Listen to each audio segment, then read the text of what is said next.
from New York, Late Night Show with Mike Siddiqui.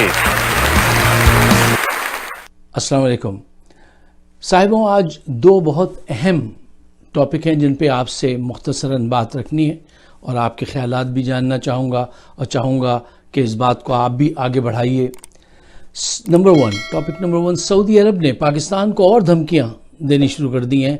अब Saudi अरब कह रहा है कि अगर तुमने हमारी बात नहीं मानी, जैसा जैसा हम कह रहे हैं वैसा वैसा करो, नहीं तो हम तुम्हारी स्टॉक मार्केट की ईंट से ईंट बजा देंगे और वहाँ से अपनी इन्वेस्टमेंट निकाल लेंगे। जो उनकी बहुत बड़ी इन्वेस्टमेंट है स्टॉक मार्केट में अरब्स की। अच्छा, और दूसरा एक अहम नुक्ता जिस पे गौर व फिक्र करना चाहिए वो टॉपिक है कि आज इमरान खान साहब और तीनों अफवाज के बर्री बहरी फ़ज़ाई के सरबराहान, ISI के चीफ ने ISI के ऑफिस में मुलाकात की है और उनके साथ इमरान खान के साथ महमूद शाह कुरैशी और असद उमर भी मौजूद हैं। जब इमरान खान को ISI के हेड क्वार्टर में मीटिंग करनी पड़े और तीनों अफवाज के सरबराहान मौजूद हों तो समझ जाइए कि ये डिसीजन मेकिंग हो रही है, ज़ुहद कोई फाइनल फैसले हो रहे हैं। अल्लाह ताला से दुआ कीजिए कि अल्लाह ताला हमारे लीडरान को जो ज़ुहद कौम के लिए फ़ैसले कर रहे हैं उसमें बरकत डाले और बेहतरी आ जाए, हमारे हक़ में अल्लाह की हिमायत आ जाए। Let's say this way. देखिए, पहले आइए ज़रा सऊदी अरेबिया की तरफ। आप इस बात का जायज़ा लीजिएगा, अगर कोई घटिया आदमी आपका दोस्त हो और उससे आपने कोई लेन देन की हो तो क्या होता है कि अगर आपके इख्तिलाफात हो जाएं तो एक तो वो अपने एहसानात गिनवाता है और एहसान गिनवाने से वो ख़त्म हो जाती है उनकी सवाब वगैरह, एहसानात गिनवाता है। और अगर और ज़्यादा घटिया आदमी हो तो कहता है मेरा कर्ज़ा फ़ौरन वापस करो। कर्ज़े की एक मुद्दत होती है, कर्ज़े के लिए तो ये भी कहा गया है कि माफ़ कर देना चाहिए, ज़्यादा हुआ है, लेकिन वो घटिया आदमी अगर होगा तो वो कहेगा मेरा कर्ज़ा तुम अभी वापस करो। ये सारी MBS यही हरकतें कर रहा है पाकिस्तान के साथ। वो ऐसा क्यों कर रहा है? देखिए, MBS को प्रेशर मिल रहा है जिन क़ुव्वतों की तरफ से, आप वो जानते हैं। जब उसको प्रेशर मिलता है तो वो हमें प्रेशर देता है। हमें प्रेशर इसलिए देता है कि उसको तवक्को हमसे ये थी कि जैसा जैसा वो कहेगा हम वैसा वैसा करेंगे। यानी यस सर, बस एक कमी वो वाले जो रिश्ता होता है ना, बिल्कुल ही जो इन्होंने कायम किया है, हमारे सारे सरबराहान ने उनके साथ यही सलूक किया। वो हमको अपना ग़ुलाम समझते हैं। अरे हम तुम्हारे ग़ुलाम नहीं है, क्या शय हो तुम MBS? You are nothing. तुम क्या हो? हम तो वो सब्ज़ गुंबद वाले के ग़ुलाम हैं। हम तो सब्ज़ गुंबद वाले की वजह से तुम्हारी बात सुन लेते हैं। अगर तुम्हारी ज़बान अरबी ना होती और तुम्हारे जिस्म पे ये लिबास ना होता जो रसूल अरबी का होता था, हम तो उस तक की इज्जत में तुमसे खामोश हो जाते हैं, वरना तुम्हें तो हम खींच के ना ठीक करके रख देते हैं। खैर, अब आइए ज़रा जज्बात से आगे निकलिए। हक़ाइक़ क्या है? देखिए, उसको चाहिए था नवाज शरीफ आज, जो बिजनेस के एवज सब कुछ करने को तैयार हो जाए। उनको मिल गया इमरान खान और जनरल बाजवा। अच्छा, आज उसकी ख्वाहिश ये थी कि हाँ, पाकिस्तान से कि आप ईरान से हमारे खातिर झगड़ा कीजिए। पाकिस्तान ने कहा नहीं, हम तुम्हारी दोस्ती उससे कराने के लिए जा सकते हैं, झगड़ा करने नहीं जाएंगे हम ईरान से। नो। टर्की से आप दूर हो जाइए। नहीं, हम टर्की से दूर नहीं होंगे, वो हमारे साथ बहुत अच्छा है, हम उसके साथ अच्छे रहेंगे। उसकी ख्वाहिश ये थी कि आप कश्मीर को भूल जाइए क्योंकि भारत में मेरी इन्वेस्टमेंट है। वो कहता है ये मुस्लिम उम्मा का मसला ही नहीं है। वो बेहुदा शख्स कहता है ये मुस्लिम उम्मा का मसला ही नहीं है कश्मीर, इसको भूल जाइए। कैसे भूल जाएं उन माओं को जो हर सुबह खिड़की में से बाहर झांकते हुए पूछती हैं एक दूसरे से, क्या पाकिस्तान की फौज आ गई? क्या हमारे हक में कोई मुस्लिम मुल्क आ गया?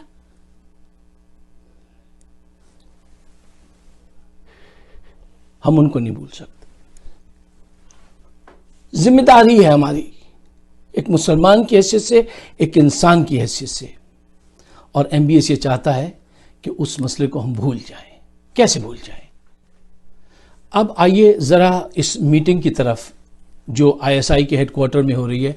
ISI کے ہیڈ کوارٹر کی ایک بڑی وجہ یہ ہے کہ اس میں جو میٹنگ ہو رہی ہوتی ہے اس کو اوپر سے کتنے بھی اوپر سے کوئی کچھ اس کو دیکھ نہیں سکتا یا کیش نہیں کر سکتا. کچھ ان کے اپنے انسٹرومنٹس ہیں اتنے ہائی اس کے, تو وہ ایک بڑی محفوظ جگہ ہے. تو وہاں پہ میٹنگ جو ہے وہ کس لیے ہو رہی ہے, اس پہ ذرا غور و فکر کیجئے. جو اگر آپ پزل کو جوڑیں تو جو دیکھیں, پہلی بات تو یہ ہے کہ ایٹمی قوتیں عموماً ایسے ڈائریکٹ جنگ نہیں کرتی, ان کی پراکسیز لڑتی ہیں. ہوا یہ ہے کہ انڈیا کی پراکسی جو ہے گلگت بلتستان میں بالکل فلاپ ہو گئی. پاکستان کی پالیسی اتنی انرجیٹک تھی اور الیکشن جو تھا اس نے پوری فضا بدل کے رکھ دی, اور جو پراکسی ان کی وہاں تھی, جو ان کے پیڈ ایجنٹ وہاں کام کر رہے تھے, یوں سمجھیے کہ ان کے جسم میں سے دم نکل گیا ہے. وہ سمجھ گئے کہ نہیں, یہاں ہم نہیں ٹک سکیں گے. یہاں کے لوگ تو پاکستانیوں سے بہت زیادہ بڑے پاکستانی ہیں اور یہ نہیں چھوڑیں گے. اب وہاں پہ مکمل ناکامی ہو چکی ہے اس کو, اور اس کی خواہش یہ ہے کہ وہ کسی طریقے سے گلگت بلتستان پہ حملہ کر کے وہاں قابض ہو جائے. اچھا, وہ اس خواہش میں ہے, اور چائنا لداخ پہ اپنے قبضہ کرنا چاہتے ہیں. پاکستان جو ہے وہ چائنا کے ساتھ کھڑا ہے, لیکن پاکستان اپنے حساب سے بھی دیکھے گا اور چائنا کے حساب سے بھی دیکھے گا کہ اس کو کیا سوٹ کرتا ہے. اگر اس مرتبہ ان کی پلاننگ یہ ہے کہ یہ تینوں سمندر سے, فضا سے, بری سب جگہ سے حملہ آور کر کے اور پاکستان میں انارکی پھیلا کر اس پہ قبضہ کر لیں, تو اس مرتبہ جو تینوں چیف آف اسٹاف وہاں بیٹھے تھے وہ اپنی ان پٹ دیں گے, اس کی روشنی میں فیصلہ کیا جائے گا. اور ایک بات میں آپ کو بتا دوں, اب یہ پاکستان وہ پاکستان نہیں ہے جو سعودی عرب کے یا کسی بڑے ملک کے کہنے پہ جو ہے نا اپنی جنگ روک دے. نہ, اس سے بہت آگے نکل گیا پاکستان. اب پاکستان چھوڑے گا نہیں. اگر انیشیٹ کی وار تو یقین کیجئے, میں کئی مرتبہ یہ بات سمجھائی ہے کہ دیکھیے ہمارے پاس تو چوائسز کم ہیں. جس کے پاس جو چوائسز ہوتی ہیں اس کے حساب سے چلتا ہے. ہمارے پاس اتنی بڑی آرمی نہیں ہے. صحیح ہے, فیکٹ ہے, نہیں ہے, تو اس کا نعم البدل ہے ہمارے پاس. اور وہ جس کو شیخ رشید صاحب کہتے ہیں پوے, ہم نے کس لیے بنا کے رکھے. بالکل پاکستان کی جو تیاری ہے نا, اب یہ پاکستانیوں کی اتنی عقل تو نہیں ہے, لیکن اللہ نے عقل دے دی, کروا دیا کہ ایگزیکٹ حساب سے, مطلب ان کے شہروں کو ٹارگٹ, ان کی پاپولیشن دیکھ کے, ان کے ویدر دیکھ کے, ایک ایک چیز سے ایکوریسی سے وہ پوے جو ہیں وہ تیار ہیں. اور چوائس نہیں ہے, پاکستان پھر اپنا کام دکھائے گا. اچھا, میرا خیال ہے ابھی تک کہ یہ جائیں گے نہیں, لیکن اگر یہ گئے تو جیسے اب آج جو میٹنگ ہے اس میں فائنل ورڈ آ چکے ہیں کہ نہیں, ہمیں پھر اپنا کام دکھانا ہوگا. اچھا, اسد عمر صاحب وہاں کیا کر رہے تھے اور وزیر خارجہ کیوں تھے؟ اسد عمر صاحب سے بھی یہ پوچھا جائے گا کہ یہ اگر کریش کر جائے اسٹاک مارکیٹ تو انویسٹرز جو ہیں ان کی کیا تھیوری ہوتی ہے, یہ چیز کیسے کام کرے گی. وہ پہلی بات جو سعودی عرب کی دھمکی ہے, عربز ورلڈ کی جو دھمکی ہے, UAE اینڈ آل دوز کمزرف لوگ, تو ان کی دھمکی کو کیسے سہا جائے. وزیر خارجہ کو بھی بتا دیا گیا کہ اب آپ نے ان خطوط کو اس نگاہ سے دیکھنا ہے اور اپنا پیغام آپ نے دنیا کو اس لحاظ سے دینا ہے. تو یہ فائنل لائن کی فائنل میٹنگ ہے. اچھا, ایک آخری بات میں آپ کے سامنے رکھنا چاہتا ہوں. خواتین و حضرات, دیکھیے رومن امپائر سے لے کے سوویت یونین تک آج تک جتنی بڑی مملکتیں برباد ہوئی ہیں نا, باہر کے دشمن سے نہیں, اندر کے دشمن سے برباد ہوئی ہیں. آج پاکستان میں جو ان کی پراکسی لڑ رہے ہیں, فضل الرحمان ہو یا PPP ہو یا اس کے یہ مریم پلاسٹک گرل یہ ہو, یہ سب پراکسی لڑ رہے ہیں ہندوستان کی.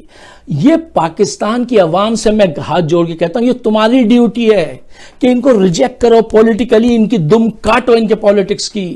فوج کیا کیا کرے گی یار, ہم فوج کو گالیاں بھی دیتے ہیں, فوج سے کام بھی کرواتے ہیں, پھر شکوہ بھی کرتے ہیں. عوام کب نکلے گی؟ عوام کو چاہیے کہ وہ ان کو آؤٹ رائٹ ریجیکٹ کریں, ان کو ٹوٹل, اور یہ جہاں آئیں ان چوروں کا پیچھا کیا جائے. کیوں؟ اندر کی انارکی اگر ختم ہوگی تو پاکستان مضبوط ہوگا. ہم نے بڑی بڑی بلنڈرز کی ہیں.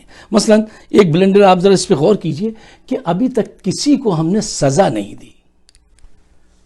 دیکھیے جو بہت بڑی غلطی ہوئی ہے ہماری طرف سے وہ یہ ہوئی ہے کہ جن کے پاس بلینز آف ڈالرز ہیں ان کو پکڑ کے ہم نے ان کے ساتھ کیا سلوک کیا. پیسے ایسے نکلوائے جاتے ہیں کہ جیل میں من پسند کھانے, میٹھے اور نمکین اور ہر چیز کھائی اور عیش کر رہے ہیں وہ.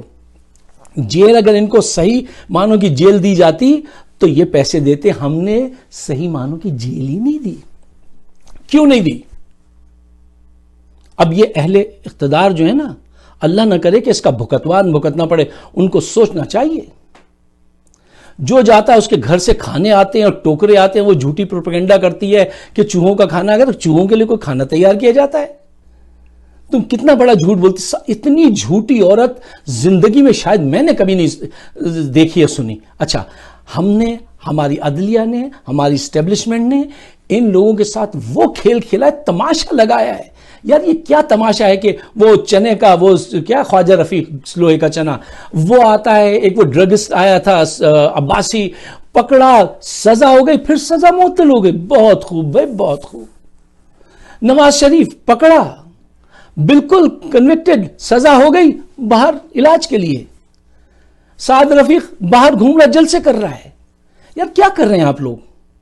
ये आप अपने मुस्तकबिल से खेल रहे हैं। जहां सजा देनी होती है ना, वहां सजा बनती है। देखिए लीडरशिप जो है ना, खास करके जब माशरे की हो और इन हालात की हो, तो लीडरशिप हमेशा फ्रंट से की जाती है, बैक से नहीं की जाती।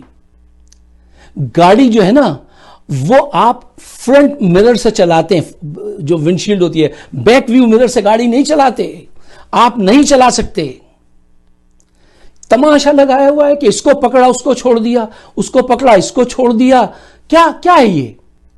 सजाएं कब होंगी? सजाएं क्यों नहीं हुई? और पैसा क्यों नहीं निकलवाया गया अभी तक?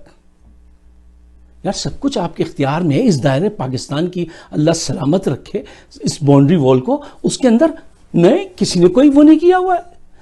वो इजाजत लेके गया कैसे? इसका जिम्मेदार कौन है? मैं आज तक इस पे नाराज हूं। उसका भाई वहां बैठा हुआ है, वो सबसे मीटिंगें कर रहा है जेल में। यार क्या क्या तमाशा क्या लगाया है पाकिस्तान में? देखिए मैंने कहा ना कि रोमन एम्पायर हो या सोवियत यूनियन हो, बाहर की कुव्वतों से नहीं, अंदर के खलफिशार से टूटे हैं ममालिक। अल्लाह हमें महफूज रखे। क्यों? ये हमारी जो इस्टेब्लिशमेंट ये कोशिश कर रही है ना, ये अदालतें बैक व्यू मिरर से गाड़ी चलाने की, इससे गाड़ी नहीं चलती, इससे हादसात होते हैं। आज तक लोग घूम रहे हैं। वो फजलुर रहमान, क्या क्या मुझसे कहूं उनके लिए मैं, क्यों मैं उनके वालिद साहब का बड़ा एहतराम करता हूं। मैं उनसे मिला था, वो बहुत उम्दा आदमी, सच्चे खरे आदमी थे यार वो। और ये देखिए ये आदमी क्या करता फिर रहा है। कोरोना फैला हुआ है पूरी दुनिया में, पूरी दुनिया जानती है, और वो शख्स जो है वो कह रहा है नहीं मैं जलसा करूंगा, और उसको जलसा करने दिया जा रहा है। यार कोई अक्ल है, कोई ताकत है, या सारी अक्ल जो है वो स्विच ऑफ कर दी है सबने? बहरहाल दुआ कीजिए कि हमारी इस्टेब्लिशमेंट को ये बात अब पकड़ लेनी चाहिए, समझ लेनी चाहिए कि जो जराइम पेशा लोग हैं उनके साथ वैसे ही पेश आइए जैसे जराइम पेशा के साथ पेश आना चाहिए। पाकिस्तान की बका इसी में मुज़मिर है। ख़वातीन हज़रात, अगर आप मेरी बात से इत्तफ़ाक़ करते हैं तो इस बात को आगे बढ़ाइए, लोगों के दरमियान में शेयर कीजिए, उनसे कहिए कि देखिए मैं एक चीज़ अपने ऊपर भी लागू करता हूँ, आपसे भी रिक्वेस्ट करता हूँ कि अवाम सड़कों पे आए, अवाम इनको चोर कह के भगाए, ये अवाम का भी हक है। और वो जो बिरयानी की प्लेट पे अपना ज़मीर बेचने वाले लोग हैं उनको किक दें और उनसे कहें कि अब देखिए कोई गलत अल्फाज आने लगे थे मुंह में। आप सबका बहुत बहुत शुक्रिया। मेरी वीडियोस मौजूद हैं यूट्यूब पर, अगर आप उसको सब्सक्राइब करें तो बड़ी इनायत है, क्योंकि इस तरह से आपको मेरी वीडियोस जल्द से जल्द मिल जाया करेंगी। बहुत शुक्रिया। खुदा हाफ़िज़।